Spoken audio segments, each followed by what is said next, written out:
How to send gift message on Instagram. Sending gift message in Instagram has become much easier than before. If you are considering to send a birthday message, Valentine, or a New Year message, or any other message as a gift message, it is more easier than before. If this video helped you, please consider to subscribe and give this video a like. On your Instagram app, navigate to the message icon on the top right corner and tap on it. This will land you on your inbox. Navigate to select the one that you want to send the message to. In this case, I'm going to tap on this Mubarick MD. In your inbox, navigate to the bottom and tap on the message icon. A pop-up menu will appear. Proceed to tap the message that you want to send as a gift message. In this case, I'm going to tap something like happy birthday.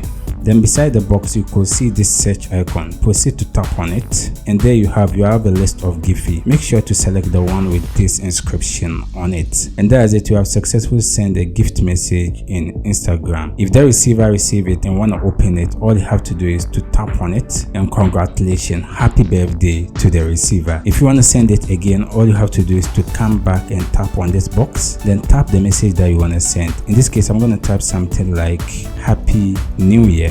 Then proceed to tap on the search icon again. Then with this selected, make sure to tap on this icon with this perfect inscription. And that's it. The message has been sent. If the receiver receive it and then went ahead and open it, it will come in this form, happy new year. That's it. If you have any question, you can leave it in the comment section. I'll do my best to attend to you. If you enjoyed this video, consider check out our next video. See you in the next video.